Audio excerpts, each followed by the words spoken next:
업체의 매출 규모에 따라 입점 수수료를 산정해온 코레일 유통이 4억 원이 넘는 월세를 요구해 퇴출 위기에 놓였던 성심당 대전역점.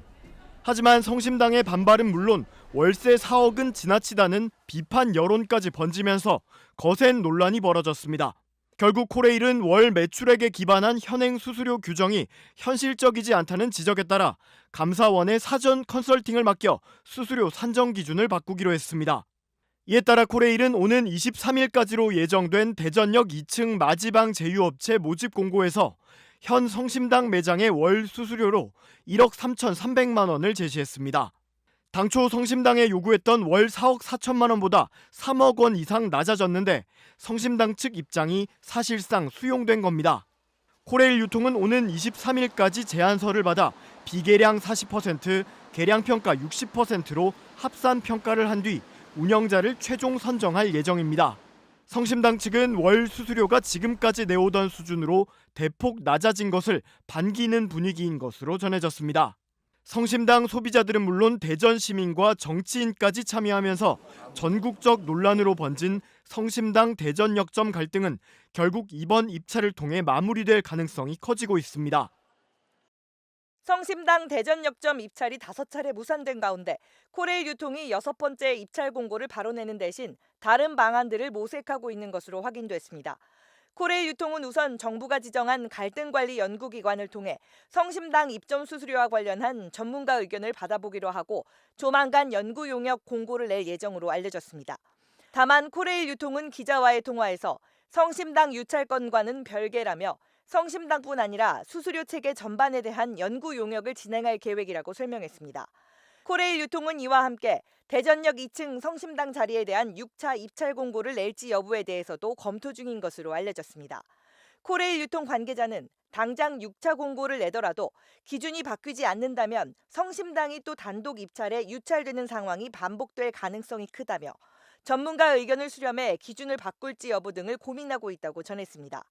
코레일 유통은 내부 규정에 따라 성심당의 월 수수료를 4억 4천만 원으로 제시하고 있지만 성심당 측은 현재 수준인 월 1억 원을 고수하면서 5차례의 입찰이 모두 유찰됐습니다.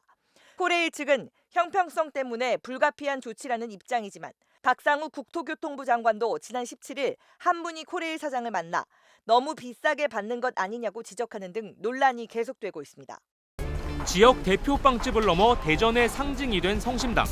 최근 코레일 유통 측에서 대전역 지점 임대료를 4배 이상 월 4억 4,100만 원까지 올리겠다고 요구하면서 논란이 시작됐습니다. 네, 이곳이 기차역에서 내리면 바로 나오는 가장 큰 대합실이고 사람이 가장 많이 모여있는 곳인데요. 여기 뭔가 가장 유명한 빵집이니까 가장 잘 보이는 곳에 있을 것 같은데 일단 지금으로서는 잘 안 보이고요.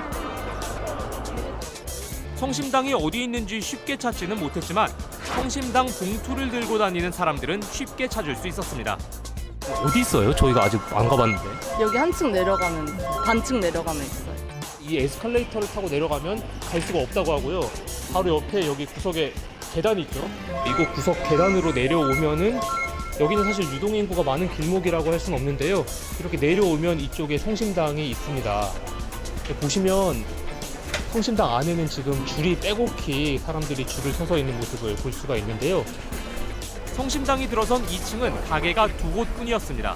성심당이 입점하기 전까지는 코레일에서 멤버십 회원과 VIP를 위한 라운지로 사용하던 공간이었습니다. 대전역에 성심당에 있다는 것을 공지에서 딱 볼 수 있는데 KTX 개통 20주년 로고가 굉장히 크게 박혀 있습니다. 경쟁 입찰이 몇 차례 유찰되면서 임대료는 월 3억 원 초반까지 내려갔지만 여전히 성심당은 현 임대료 수준 이상 오른다면 철수할 수밖에 없다는 입장. 성심당을 이용하는 손님들 생각은 어떨까요? 배알 올려서 그런지 모르겠는데 왜 가격을 올렸을까요? 지금 그 올린 금액은 타당성이 없다고 생각하시는 거죠? 그 주고 마음대로니까.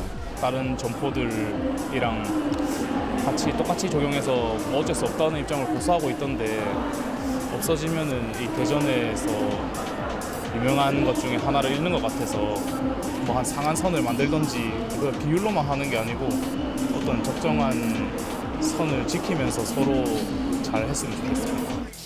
임대료를 올려도 성심당이 남기를 바란다는 손님도 있었습니다.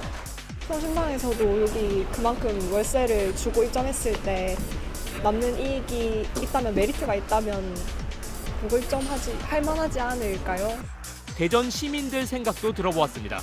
75년도부터 내가 대전에 살았으니까 그때부터 다녔어요. 근데 집세가 너무 비싸가지고 그 어디 하겠어요 그렇게? 빵이 굉장히 저렴하게 나오는 거거든요. 여기 성심당 빵이 다른 데보다. 성심당은 대표 상품인 튀김 소보로와 부추빵이 총 6개 들어간 세트를 11,000원에 판매하고 있습니다. 관광객들 많이 찾아오는 곳인데 월세를 뭐 더 올려받고 하는 거는 좀 아닌 것 같아요. 노잼 도시인데 그거라도 지켜주는 게 조금 네, 저는 좋다고 생각해요. 유경준 전 국민의힘 의원이 성심당에게 순이익을 공개하라며 압박하고 나섰고, 이에 대전시장이 대전역에서 성심당을 내보내면 대전역 앞에 새로 공간을 마련하겠다고 맞서는 등 정치권까지 나서면서 지역 빵집을 고수하는 성심당에 관한 논란은 전국으로 확산되고 있습니다.